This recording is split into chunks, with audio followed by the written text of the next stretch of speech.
Christmas, when I sat down at the festive table, my daughter said to me, "You're not invited, Freeloader." Her husband nodded silently, and all this happened while they were living in my house. Without hesitation, I calmly said, "You have until morning to leave."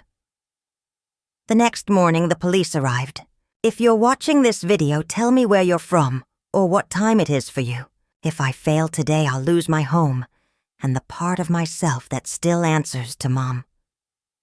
Snow was coming down in the careful way it does when the world wants to hush you. I hung my coat on the same brass hook I installed 20 years ago, brushed melt from the shoulders, and stepped into my living room to find my daughter spread across my leather recliner like a house cat that pays the mortgage. Her phone lit her face blue. The Christmas tree lit it gold. Neither light made her look older.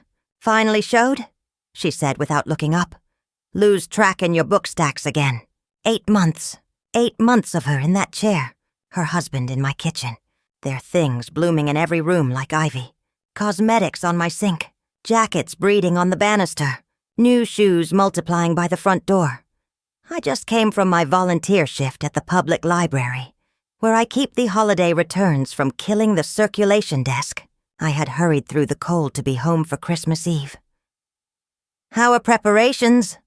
I asked, adjusting my cardigan. My voice does this thing now. Quieter, but somehow heavier. The years put gravel in it. "We're good," she said. "We don't need help." Her husband moved in the kitchen doorway, back to me, towel over one shoulder, hair pulled back. "Everything's under control," he added. Under control is a phrase people use when they're afraid to say who's in control. I straightened a silver bell on the tree, made sure the wooden angel wasn't listening. My late husband painted that angel. I still talk to it some nights. Not out loud. Not usually. "The Morrisons are bringing potato salad," my daughter said, finally glancing up. "Jen's coming. Maybe Rich from across the street. Just a few people. Just a few people." In my house, on my dishes, my wine, I felt the smallest clench in my jaw. The way a woman's body tells her a boundary has been crossed long enough. "When did we decide that?" I asked. "Last week," she said. Marcus sent the texts. "You were at the library." "Of course I was." They knew my hours. Planning around me is easier than planning with me. I counted the place settings when I saw the dining room. 8. The good china out of the attic and washed without asking. A new tablecloth I didn't recognize. The centerpiece looked like a magazine was coming to shoot a spread. Pine boughs, red berries, ribbon. Ribbon always says money to me. Maybe that's an old woman's thought. I've earned my old woman's thoughts. The refrigerator told more truths. Premium turkey, shrimp ring, cheeses in plastic like museum pieces. 2 bottles of wine more expensive than my first apartment's monthly rent. I do the bills myself. Numbers bite the way winter air bites. It wakes you.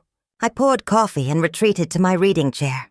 Except my reading chair had been slid against the wall to make room for folding chairs. My chair cornered. The present likes its little symbols. The doorbell rang at 6 sharp. Guests arrived with their covered dishes and holiday voices, with boots that tracked clean snow into my entry, with thank yous for invitations I hadn't extended.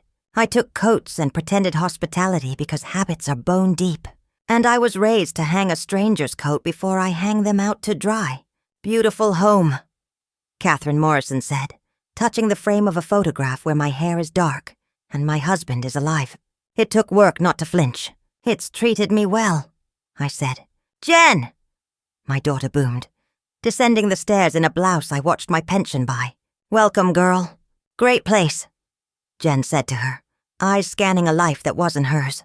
"Must be nice having all this space. It has its costs," my daughter replied, like an actor tossing a line she's rehearsed too often into a room she thinks is full of extras. "Maggie." Rich peered around her at me, a plate of cookies in his hands. "I hear these are your favorite." I thanked him because my mother taught me to thank a person handing you sweetness. Then I watched the recognition pass over faces as they looked from the photographs to me to my daughter and tried to do the math. People don't always say what they know. They can still feel it. Candlelight and chatter filled the dining room when we moved to the table. I reached for my usual chair, the head of the table where I've carved turkeys and shared birthdays, and once fell asleep with a grandbaby on my chest, and my daughter stepped in front of me. "Stop," she said. The room went quiet so fast the candles sounded loud. "You're not invited to this dinner, freeloader. I've been hit before. A fall off a ladder in '98. A hammer slipping and bruising a knuckle so deep it sang for a week. A sentence can bruise the same way." Her words landed on my sternum. "What did you say?" I asked. I kept my voice level because women my age know that volume is a lever, not a solution. "You heard me," she said. And she said it like she had an audience, which she did. We invited real guests. Catherine's hand touched her wine glass and froze there like it was a bird she didn't want to startle. Jen's beer hung in space. Rich's mouth was a small O of winter. My son-in-law stood in the kitchen arch with a dish towel and didn't say a thing. Not a word. Sometimes silence is a signature. "Sarah," David Morrison said gently. "She's your mother. A mother who doesn't deserve respect." My daughter shot back.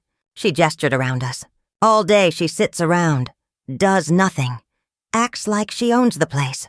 I looked at the candles in my late husband's holders and let my ribs remember what grief feels like when it puts on a costume and calls itself anger.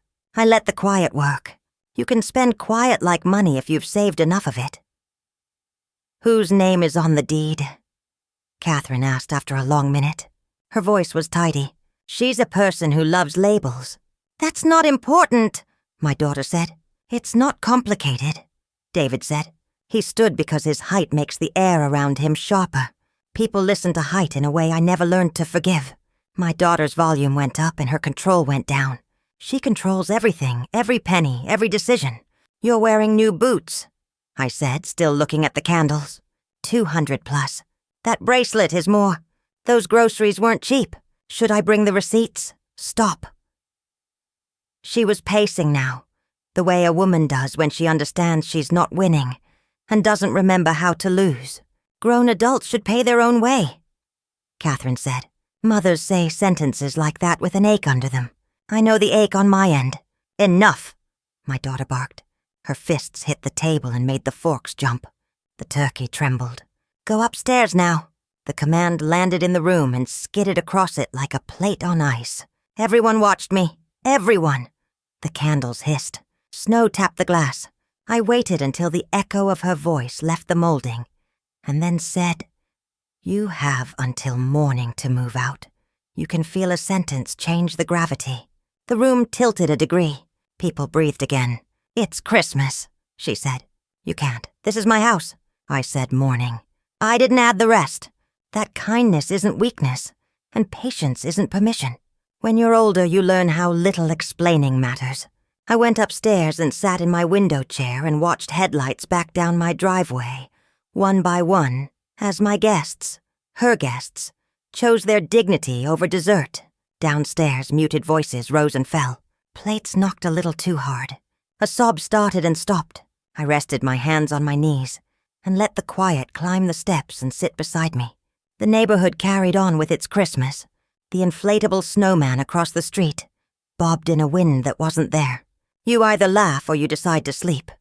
Morning is a test. Mine arrived with silence. No running water, no footsteps. 10 o'clock glowed on the clock beside my bed like a dare.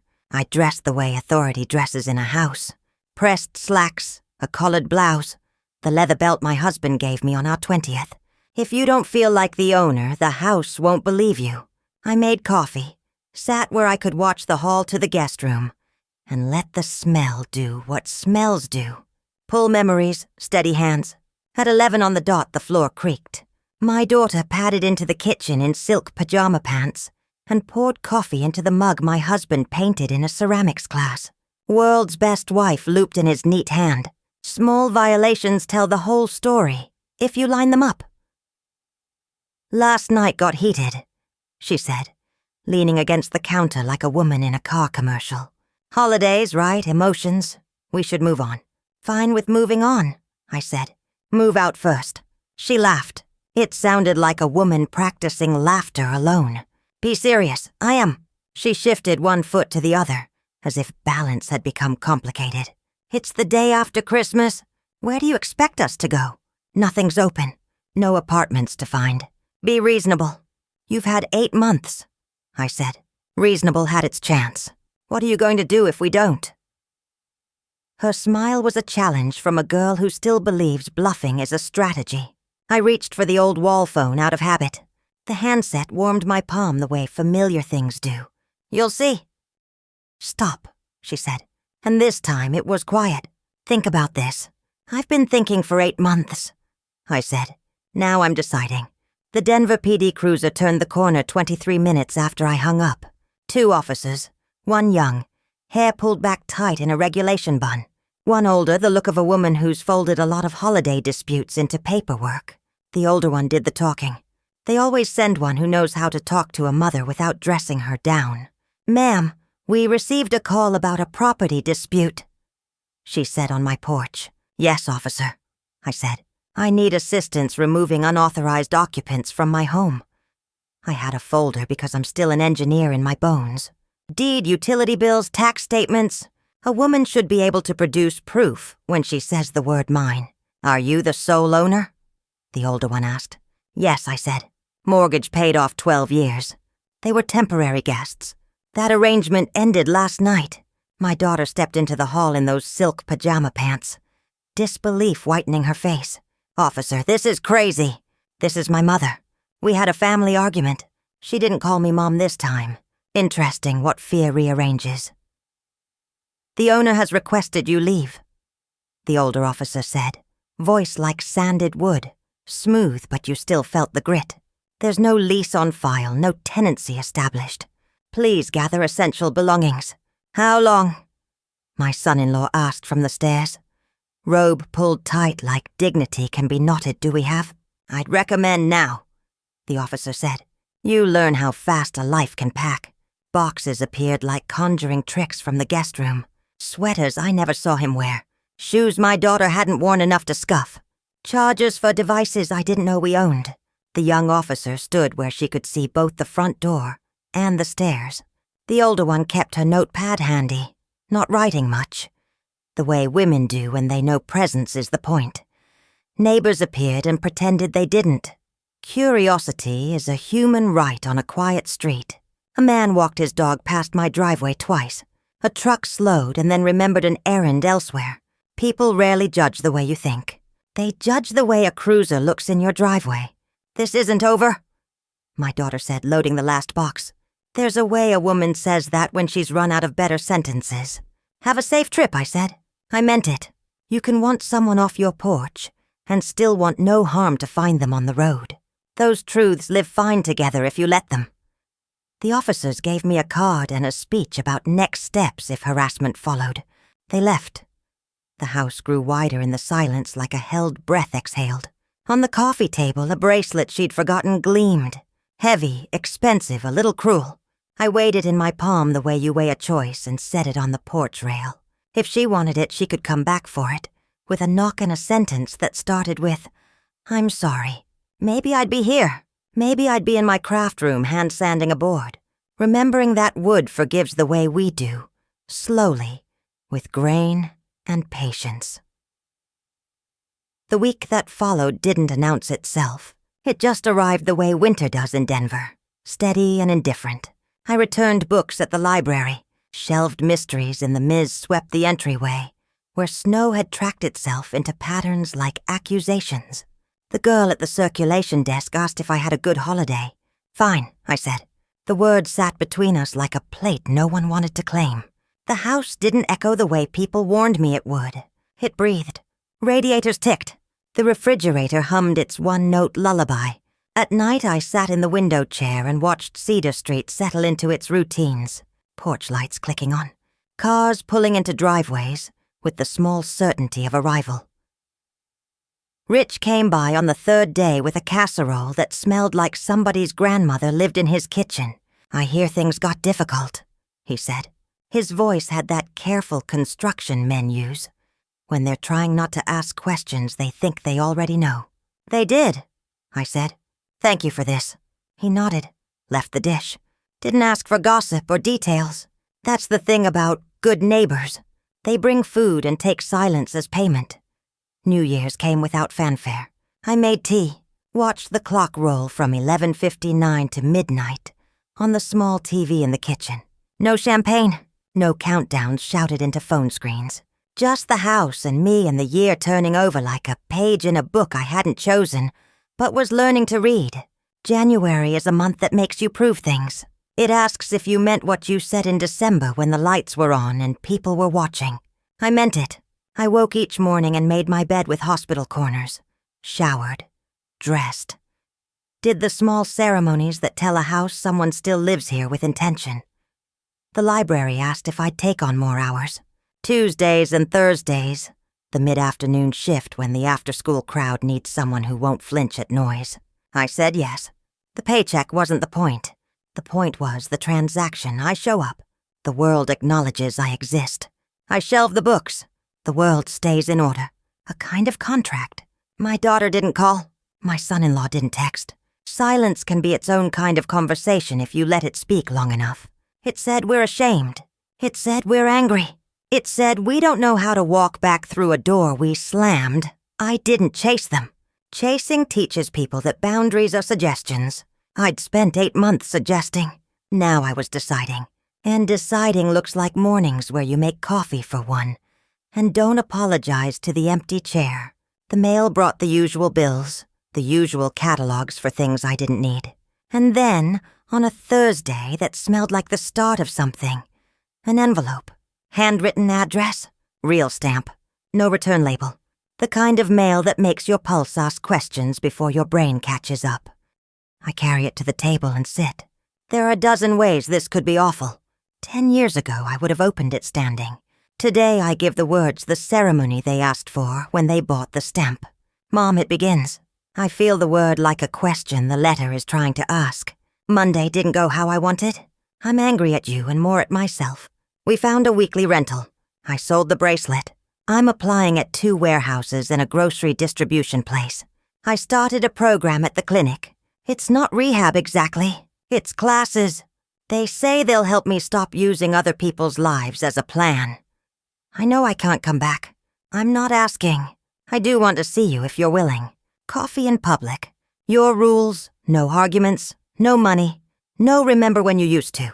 I don't have a number worth writing down yet. The office Wi-Fi is silly. Aspen.net/community.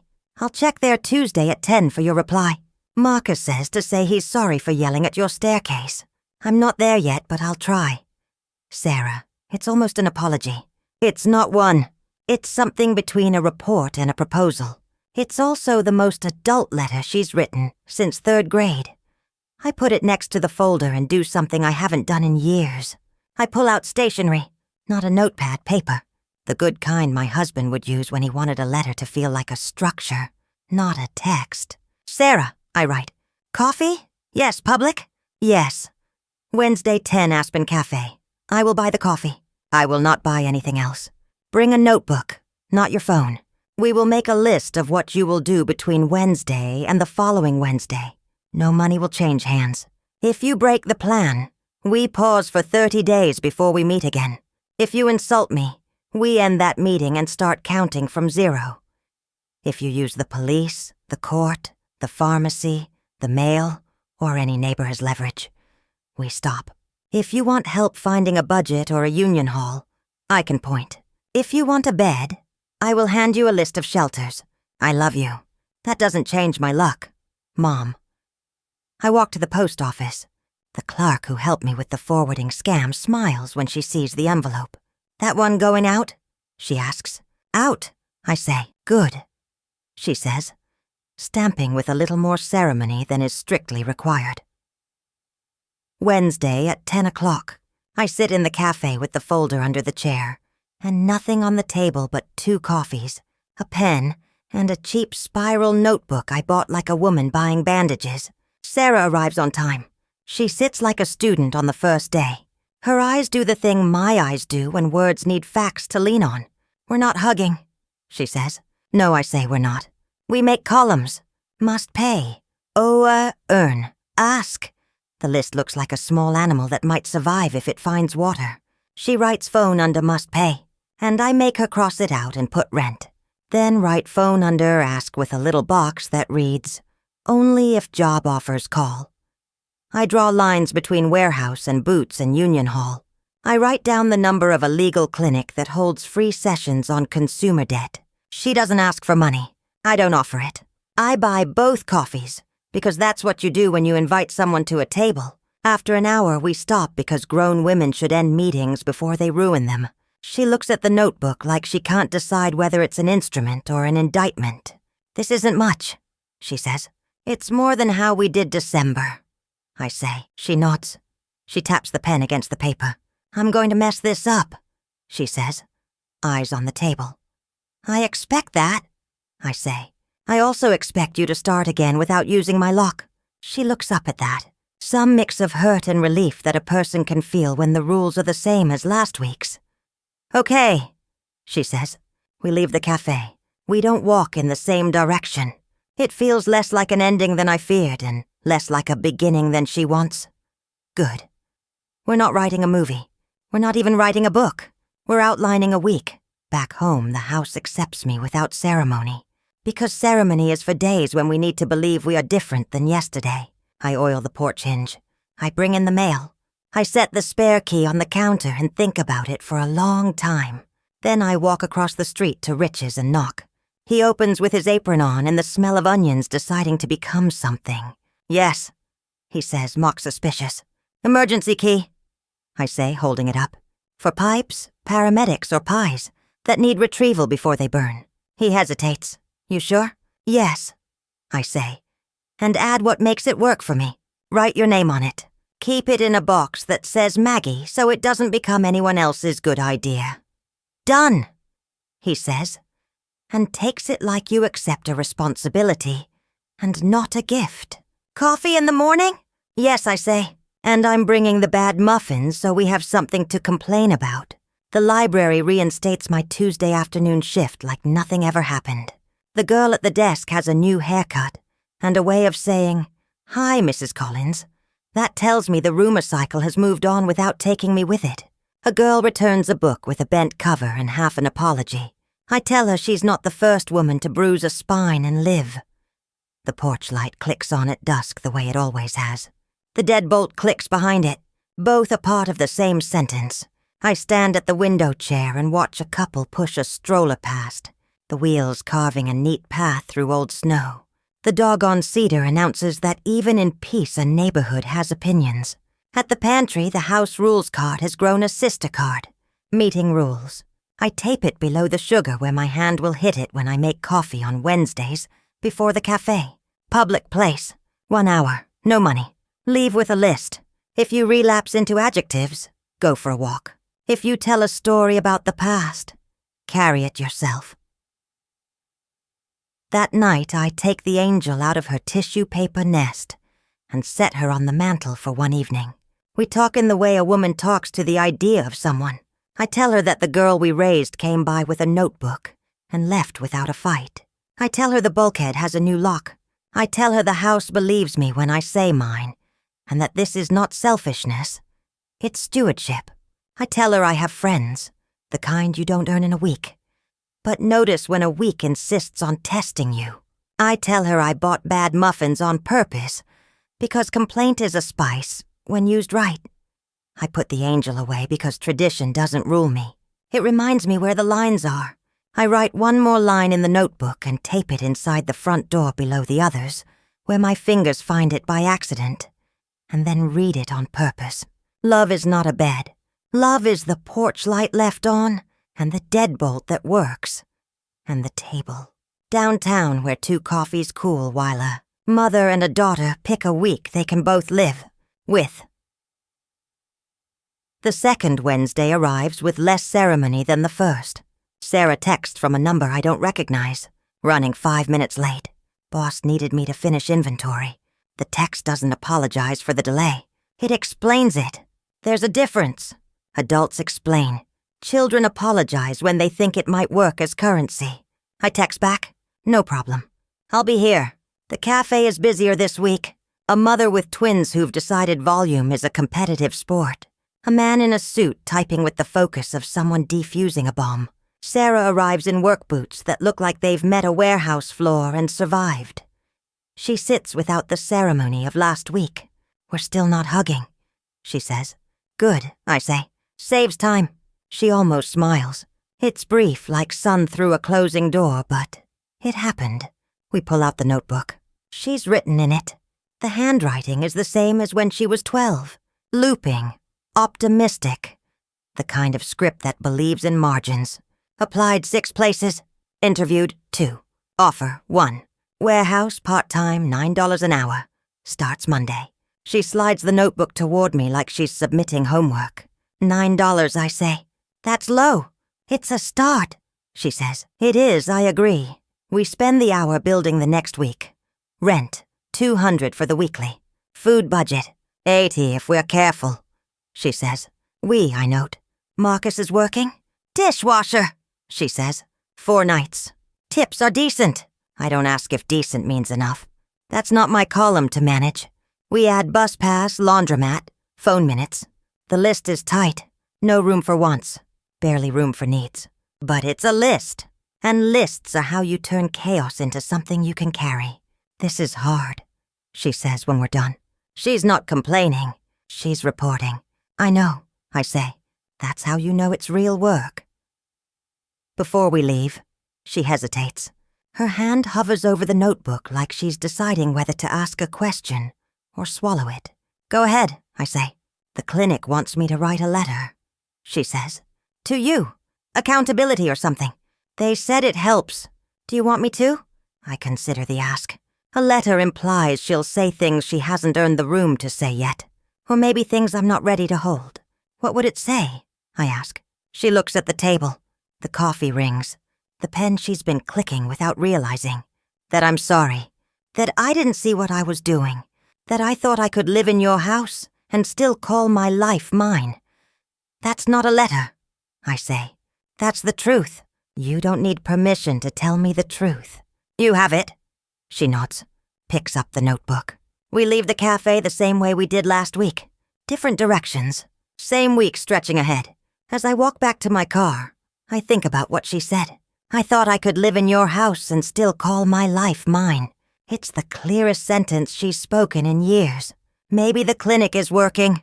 Or maybe accountability is just another word for tired enough to stop lying. February comes in cold and stays that way.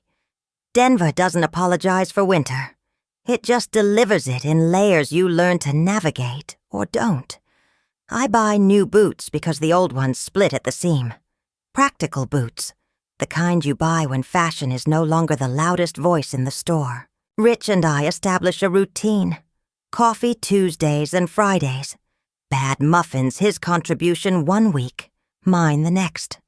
We don't talk about my daughter unless I bring her up. And I don't bring her up unless there's something worth reporting. Week 3, she missed a shift at the warehouse. Called in sick. Week 4, she picked up an extra. Week 5, Marcus lost his dishwashing job for being late twice. Rich listens the way good neighbors do. Without advice unless you ask. Without judgment unless you earn it. You're doing the right thing, he says one morning when the coffee's gone cold and the muffins are down to crumbs. I don't know if I am, I say, but I'm doing the only thing I can live with. That's close enough, he says. The library starts a book club and asks if I'll facilitate. Mysteries, they say. People love a good whodunit. I agree because I like mysteries. Not because they're puzzles to solve, but because they're proof that chaos can be organized if you pay attention to the details. We meet Thursdays at 6. 12 people show up the first week. 8 the second. 6 by the third. That's how you find the ones who mean it. One of the regulars is a woman named Diane. 70s, maybe older. Hair like steel wool, and opinions like hammers. She and I disagree about everything. The killer's motive, the pacing, whether the detective's ex-wife was necessary to the plot. But she shows up, and showing up is the part that matters. After the fourth meeting, she lingers while I stack chairs. "Your daughter," she says. Not a question, a subject. "Yes," I say. "I heard," she says. "Small towns don't exist anymore, but small networks do. The library's one." "I'm sorry," she says. "For what?" I ask. "That you had to choose," she says. "I didn't choose," I say. "I set a boundary." She thinks about that. Nods. "Boundaries are choices people don't like," she says. "That's why they work." We finish stacking chairs in silence. Before she leaves, she hands me a book. Not from the library. From her purse. It's old. The spine cracked in 3 places. The pages soft like fabric. "Gift," she says. "Read it when you need to remember you're not the first woman to draw a line in her own house." I take it. "Thank you." She leaves without ceremony. The book is called Housekeeping. I add it to my own stack and bring it home. Wednesday 6, Sarah doesn't show.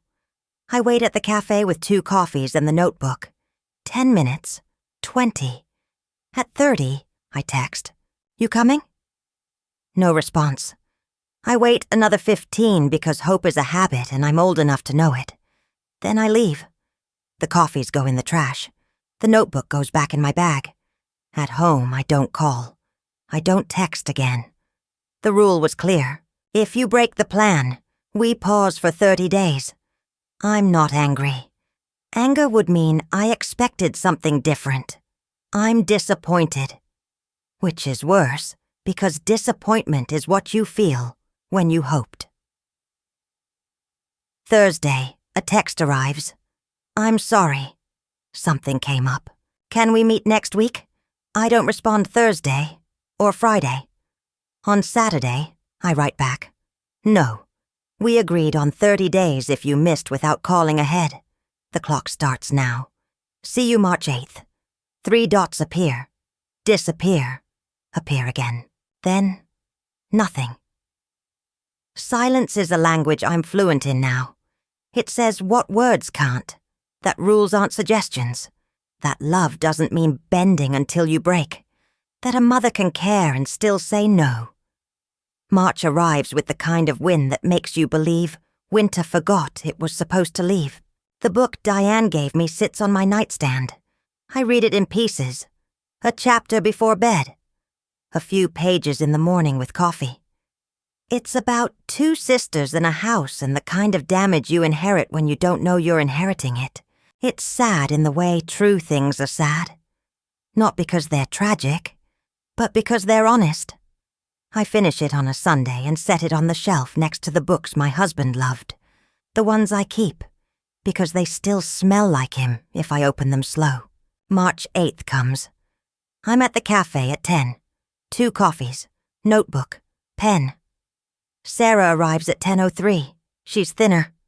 The kind of thin that says meals are optional when money's tight. She sits without preamble. "I'm sorry," she says. "I know," I say. "We don't hug. We don't need to. We make columns. Must pay. Owe, earn, ask. It's the same structure as before, but the numbers are different. Rent's late," she says. "We owe a week. Marcus got a new job. Landscaping. Starts in 2 weeks when the ground thaws. 2 weeks is a long time when you're counting days. What's the plan for the rent?" I ask. She looks at the notebook, at the coffee, at her hands. "I don't have one," she says. "That's why I missed last week. I was ashamed." "Shame's expensive," I say. "You can't afford it, and rent." She almost laughs. It's bitter, but it's something. We work the numbers. I don't offer money. I offer structure. "Food pantry on 5th, I say. "Open Tuesdays and Thursdays. Plasma donation pays $40 a session if you're healthy. Library has free internet, free warmth, free quiet if you need to think." She writes it all down. Her hand shakes a little. From cold or stress, I can't tell. Before we leave, she stops, looks at me with the kind of eye contact people avoid when they're afraid of what they'll see reflected back. "Thank you," she says. "For what?" I ask. "For not giving in," she says. "I thought if I missed, you'd call, or text, or show up. You didn't." "Good," I say. "That wasn't a test," she says. "I know," I say. "That's why it mattered." We leave, same directions, different weights on our shoulders. As I drive home, I think about what she said. Thank you for not giving in. It's the first time she's thanked me for a boundary instead of resenting it. Growth doesn't announce itself with trumpets. Sometimes it's just a sentence that didn't exist last month. Spring starts to argue with winter by mid-March. Snow melts in patches. Grass appears in optimistic strips. The trees on Cedar Street remember they're supposed to bud.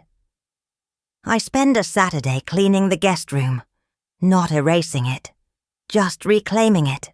I box up the things they left: a sweater, a phone charger, a book Marcus never finished. I label the box clearly: Sarah and Marcus, store in basement. If they want it, they'll ask. If they don't, I'll donate it in a year. The room gets new sheets, a fresh coat of paint, pale blue, the color my husband always said looked like morning. I buy a small desk, nothing fancy. Second-hand from a shop on Alameda that smells like someone's attic and someone else's regret. I set it under the window where light comes in clean. The room isn't a guest room anymore. It's a study. My study.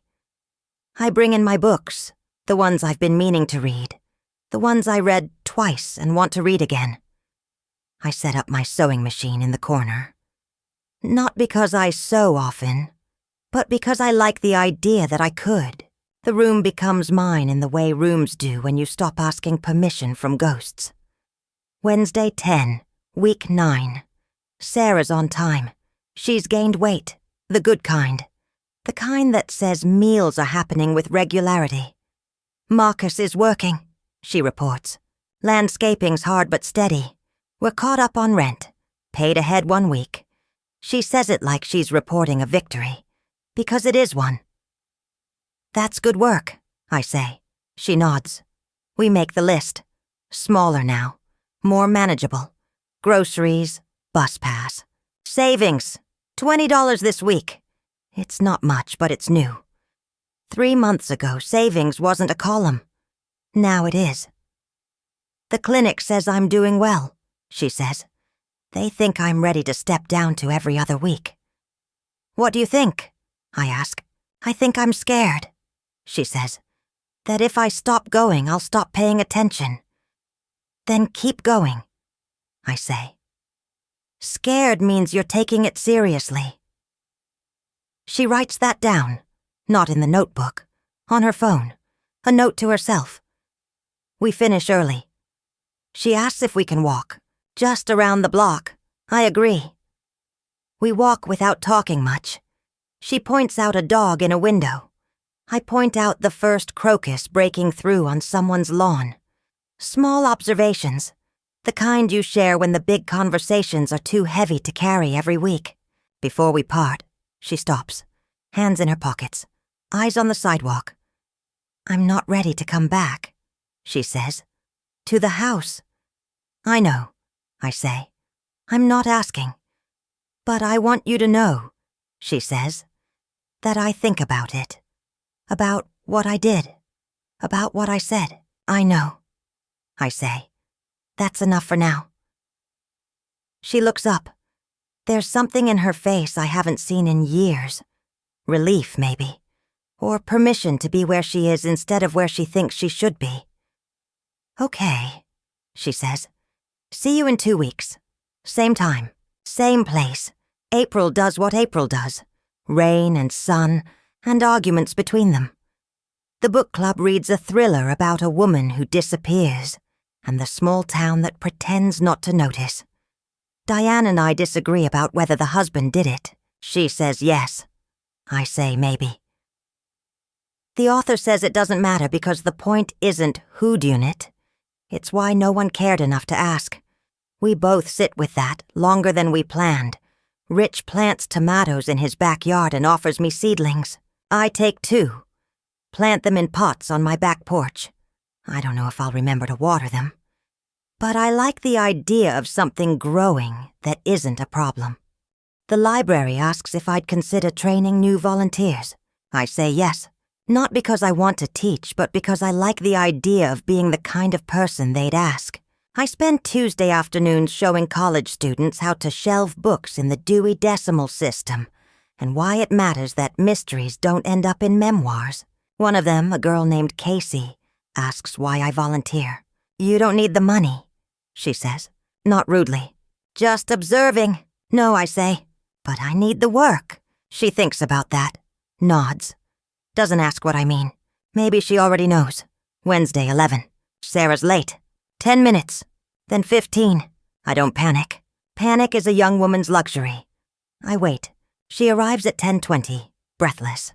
"Bus broke down," she says. I walk the last mile. She's sweating despite the cool morning. "That's dedication," I say. "Or stupidity," she says. "Sometimes they're the same thing." We make the list. It's routine now. Rent, groceries, savings up to $30. Marcus is talking about getting a car, she says. Used, very used. Something that runs more than it doesn't. "That's ambitious," I say. She nods. "He thinks if we save for 6 months we can do it. What do you think?" I ask. "I think 6 months is a long time," she says. "But I also think we didn't used to think in months. We thought in days. So maybe 6 months means we're getting better." "Maybe it does," I say. Before we leave, she asks if she can see the house. Not go in, just see it. I consider the request. "Why?" I ask. "Because I want to remember it's still there," she says. "That it didn't disappear just because I did." We drive separately. She parks on the street, stands on the sidewalk, looks at the house the way you look at something you used to own.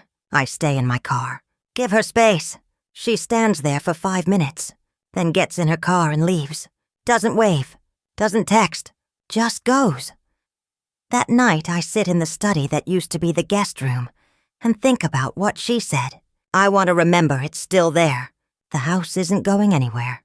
But her place in it? That's not a given anymore. And I think she's starting to understand that.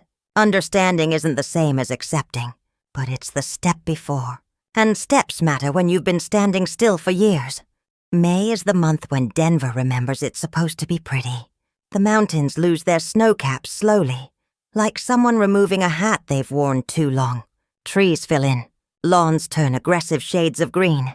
People emerge from their houses in shorts that seemed like a good idea in the store, but betray them in the mornings that still remember winter. Rich and I sit on his porch with coffee. The bad muffins have gotten worse. We've started competing to see who can bring the most objectively terrible baked goods. This week he wins with something that claims to be lemon poppy seed, but tastes like regret. "These are inedible," I say, taking a second bite. "Thank you," he says. I tried. We watch the street wake up. A woman jogs past with a dog that clearly has opinions about the pace. A teenager backs out of a driveway with the confidence of someone who just got their license and hasn't learned fear yet. "You hear from Sarah?" Rich asks. "Every 2 weeks," I say. "She's doing better. Stability looks good on her." He nods. Doesn't push. That's the thing about Rich. He knows when a subject has edges and when to leave them alone. The book club finishes a novel about a woman who inherits a house and discovers her grandmother's secrets in the walls. Literally. Letters tucked in the insulation. Photographs behind baseboards. A whole life hidden in the architecture. Diane says it's too convenient. I say life is convenient sometimes if you're paying attention. We agree to disagree, which is our version of friendship. After the meeting, she asks if I'm planting a garden this year. Thinking about it, I say.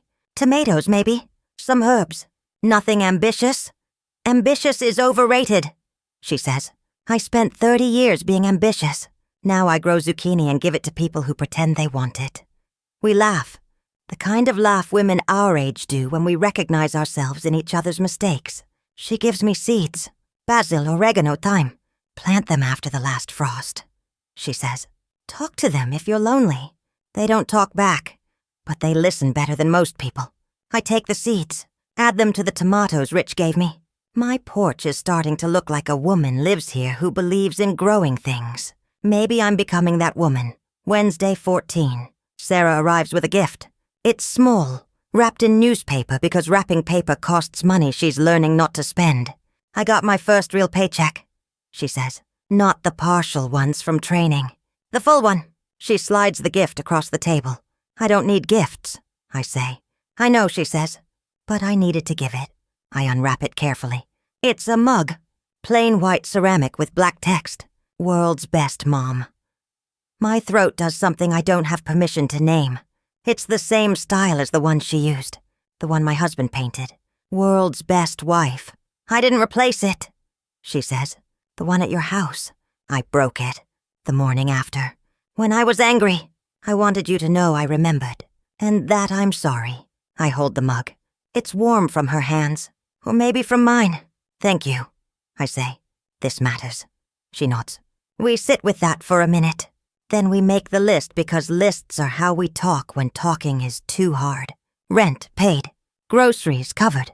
Savings, $45 this week. Marcus's car fund is at $300, she says. 3 more months and we'll have enough. That's real progress, I say. It feels real, she says. That's new. Before we leave, she asks if I've thought about Thanksgiving. It's May, I say. I know, she says, but I'm trying to plan ahead. Trying to be someone who thinks in seasons instead of crises. What about Thanksgiving? I ask.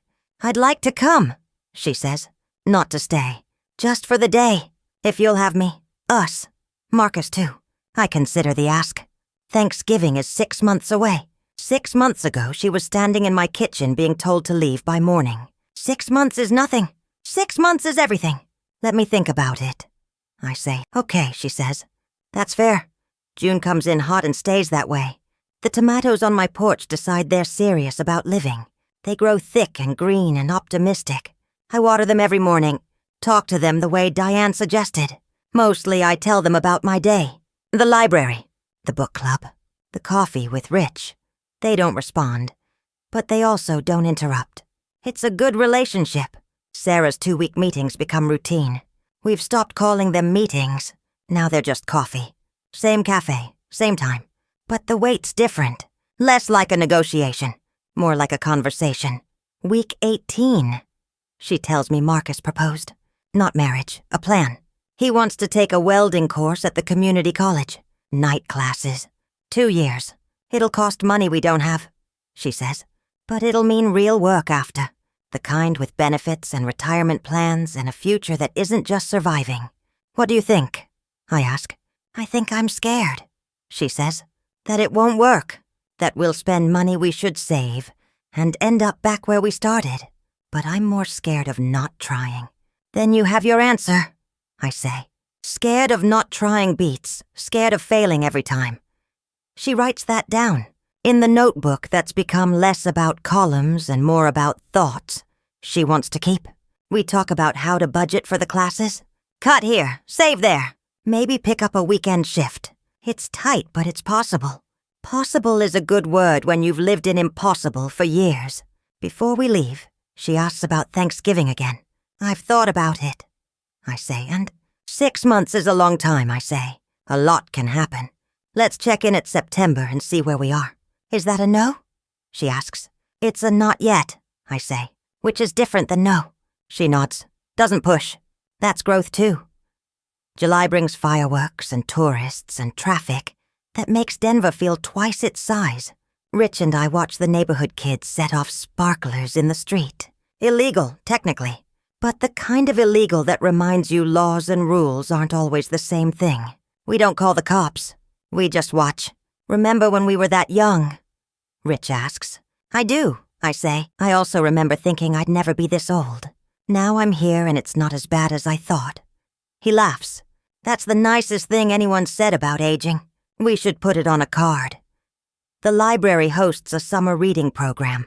Kids flood in with lists and enthusiasm, and parents who look like they're counting down to September. I help a boy find books about dinosaurs.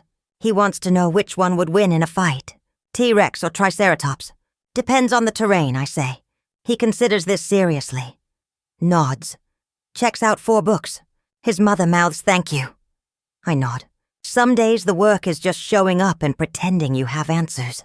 Other days you realize the pretending is the answer. Wednesday, 22. Sarah looks different. Haircut. Not drastically, just shaped. Like she went to a salon instead of a friend's kitchen. You look nice, I say. Splurge, she says. $20. I figured if I'm asking people to hire me for better jobs, I should look like someone worth hiring. That's smart, I say. She smiles. It's the first time in months I've seen her smile about something she did for herself instead of something she did to survive. Marcus starts his welding class next month, she says. We saved enough. It's tight, but we did it. I'm proud of you, I say. The words surprise both of us. Not because they're untrue, because I haven't said them in years. Thank you, she says, and then quieter. I'm proud of us too. We sit with that, drink our coffee. The cafe is busy. A baby cries. Someone's phone rings too loud. Life happens around us in the chaotic way life does. But at our table it's quiet. The good kind of quiet. The kind that doesn't need filling. Before we leave, she asks about Thanksgiving again. September, I say. We agreed. I know, she says. I just want you to know I'm still thinking about it. Still planning. Still trying. I know, I say. That's why September matters. August is the month when summer starts negotiating with fall. Mornings are cool. Afternoons are brutal. Evening splits the difference. My tomatoes produce more than I can eat. I give them to Rich, to Diane, to the girl at the library who mentioned she likes caprese salad. I keep 2 for myself.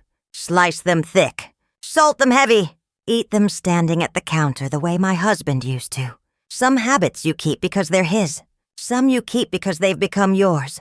It's hard to tell which is which anymore.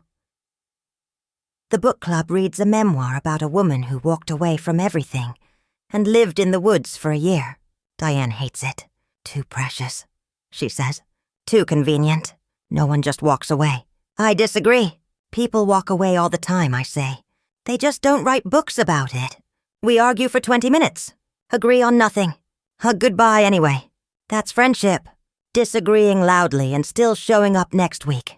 Rich asks if I want to go to a concert in the park. Local band. Free admission. Bring your own chair. I almost say no. Then I remember I'm a woman who grows tomatoes and goes to book clubs and has coffee every other week with her daughter, who's learning to be an adult. Why not add concerts to the list? The band is fine. Not great. But fine in the way free things are fine when you're not expecting miracles. Rich brings potato salad. I bring cookies. We sit and listen and watch people dance who are braver than us. It's nice, he says. This. Us. Being neighbors who do things. It is, I agree. We should do it more. We should, he says. But we probably won't. And that's okay too. We laugh because he's right. Sometimes the nicest things are the ones you do once and remember fondly instead of turning into obligations. Wednesday, 26. September 1st. The air smells different. Like the world is getting ready to let go of something. Sarah arrives on time. Marcus got his first welding assignment, she says. Practice piece. He stayed up until 2 a.m. working on it. Brought it home like a kid with a report card. She shows me a photo on her phone. It's a metal square with clean seams. I don't know enough about welding to judge it, but I know enough about pride to recognize it. That's good work, I say. He's good at it, she says. Better than he thought he'd be. Sometimes we surprise ourselves. We make the list. It's shorter now. The emergencies are fewer. The crisis column is empty. That's new. Savings is at 200, she says. We're thinking about moving. Nothing big. Just a 1-bedroom instead of a weekly. Something with a lease. A kitchen that doesn't share a wall with 3 other units. That's a big step, I say. It is, she agrees. But I think we're ready. Or at least ready to try. Trying is good, I say. Trying is how you get to ready. Before we leave, I bring it up. Thanksgiving, I say. She looks up, eyes careful, hope and fear doing their usual dance. I'd like you to come, I say. Both of you. For the day. We'll cook. We'll eat. We'll clean up. And then you'll go home. To your home. Not mine. She nods. Okay, she says. And then, quieter, thank you. We don't hug. We're still not there. But we shake hands across the table. Formal. Strange. Exactly right. It's a deal, I say. It's a deal. She agrees. October does what October does in Denver. Leaves turn. Temperatures drop. Everyone pretends they're ready for winter even though no one ever is. I buy a turkey. Small one. 3 people don't need 15 pounds of bird. I clean the house the way you clean when company's coming. Not just tidy, actually clean. Baseboards. Windows. The corners you ignore until someone's going to see them. Rich asks if I'm nervous. About Thanksgiving. Yes, I say. But the good kind of nervous. The kind that means something matters. The book club reads a mystery about a woman who solves her sister's murder 20 years after everyone else gave up. Diane loves it. I think it's too neat. Life doesn't wrap up that clean. I say. It's fiction, she says. It's allowed to be neat. We agree to disagree. Again. She asks if Sarah's coming for Thanksgiving. She is, I say. That's good, Diane says. That's brave. Which one of us, I ask. Both, she says. Bravery isn't always loud. Sometimes it's just showing up when it would be easier not to. Wednesday, 30. Sarah asks what she should bring for Thanksgiving. Nothing, I say. Just yourselves. She looks uncomfortable. That feels wrong, she says. Like I'm taking something I didn't earn. You're not taking, I say. You're receiving. There's a difference. She writes that down. I'm learning a lot of differences, she says. Between taking and receiving. Between wanting and needing. Between sorry and change. That's good learning, I say. The expensive kind. The kind that sticks. Marcus is doing well, she says. He finished his first semester with an A-. He cried when he saw the grade. Not because it wasn't an A. Because it was proof. That he could do something hard. That he could finish. That he could be someone different than who he was. Tell him I'm proud, I say. I will, she says. He asks about you sometimes. What you're doing. If you're okay. Tell him I'm good, I say. Tell him I'm growing tomatoes and going to book clubs and learning that life doesn't end just because the hard parts happen. She smiles. I'll tell him, she says. November comes in cold. The tomatoes on my porch die the way tomatoes do. Sudden. Absolute. I pull the plants. Thank them for their work. Compost them in the bin Rich set up in his yard. They gave what they had, he says. That's all you can ask. Diane gives me a pie recipe. My grandmother's, she says. You'll need it for Thanksgiving. I take it even though I have a dozen pie recipes already. Because the gift isn't the recipe. It's the gesture. It's her way of saying you're doing something hard and I see you doing it. The library throws a small Thanksgiving potluck. I bring green beans because green beans are safe. No one's allergic to green beans. No one has strong opinions about green beans. We eat and talk, and someone tells a story about a turkey that escaped and lived in a park for 3 years. We laugh, not because it's that funny, because we're allowed to. Because sometimes laughter is just how people say we're here and that's enough. Casey, the volunteer I trained, asks if I'm doing anything for Thanksgiving. Family, I say. That's nice, she says. It is, I agree. It's terrifying, but it's nice. Thanksgiving morning I wake early, make coffee, stand at the window and watch the street wake up. The neighborhood is quiet, everyone inside preparing their own versions of this day. I cook the way my mother taught me. Turkey in first, potatoes peeled and waiting. Pie made the night before so the kitchen doesn't get too crowded. At noon the doorbell rings. I answer it the way you answer. When you've been waiting for something, without admitting you were waiting. Sarah stands on my porch, Marcus beside her. They're dressed the way you dress when you're trying. Not too formal, not too casual. Exactly the effort the day deserves. Come in, I say. They do. The house accepts them without comment. No echoes, no ghosts. Just walls and floors and the smell of turkey and the hum of a day deciding how it wants to go. Sarah looks around. At the photographs, at the furniture, at the wooden angel on the mantel. I kept her out, I say. For today. Sarah nods. She's beautiful, Marcus says, his first words in my house in 11 months. My husband made her, I say. He was good at making things last. We moved to the kitchen. I don't ask them to help. They don't offer. We've learned that dance. Instead, we exist in the same space doing our separate work. I carve. Sarah sets the table. Marcus pours water into glasses. We sit. At the table where she told me I wasn't invited. Where I told her to leave by morning. Where the worst night happened so the better days could start. The turkey is good. Not perfect, but good. The potatoes are creamy. The pie is sweet. We eat. We talk about small things. The weather. Marcus's welding class. Sarah's new job. She got promoted. Shift lead. 50 cents more an hour. That's real progress, I say. It feels real, she says. We don't talk about December. About the police. About the 8 months before or the 11 months after. We don't need to. That story's been told. Today is about writing a different one. After dinner, we clean together. This time I let them help. Because help isn't taking. It's participating. Sarah washes. Marcus dries. I put away. We work in a rhythm that doesn't need instructions. When we're done, the kitchen looks like a kitchen again. Neutral. Ready for the next meal. The next day. The next attempt at being people who can be in the same room without breaking. Before they leave, Sarah hugs me. Quick, uncertain. The kind of hug that asks permission even as it happens. I hug back. Not long. Just enough to say, yes, this is okay. Thank you, she says. For today. For letting us come. Thank you for coming, I say. For doing the work to be people I could invite. They leave. I watch their car pull away. The house is quiet again. But it's a different quiet than it was this morning. It's the quiet of something finished instead of something waiting. I sit in my reading chair. The one that's back where it belongs. The angel on the mantel catches the evening light.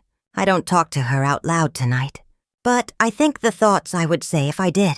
That the girl we raised came back. Not to stay, but to visit. That she brought her husband, and they sat at our table. And no one needed the police or lawyers or rules written on index cards. That it wasn't perfect, but it was good. And good is enough. Rich texts. How'd it go? Good, I text back. The expensive kind of good. The kind that costs something to get to. Proud of you, he texts. Thanks, I text back. Then I add bad muffins Friday. He sends a thumbs up. I smile. Put the phone down. The house settles around me. Heater ticking. Floors creaking. The small sounds of a place that knows it's lived in, and will be lived in tomorrow and the day after. I make tea. Sit at the window. Watch the street carry on with its evening. Porch lights clicking on. Cars pulling in. The world doing what it does.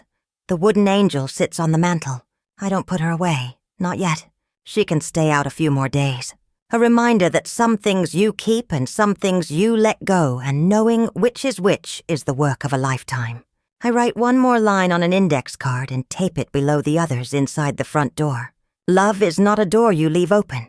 Love is knowing when to lock it and when to answer the knock and how to tell the difference. Then I turn off the lights. The house goes dark except for the porch light. The one I leave on because that's what you do. You leave a light on, not because you're expecting someone, but because you're the kind of person who does. I sleep the way older women sleep when the day's work is done, and tomorrow's work can wait. In the morning, the list will be where I left it. The house will be mine. The lock will answer in its small, confident voice. And when I say this is enough, I'll mean it. Not because everything's perfect, but because I've learned to live in the space between broken and healed. That space has a name.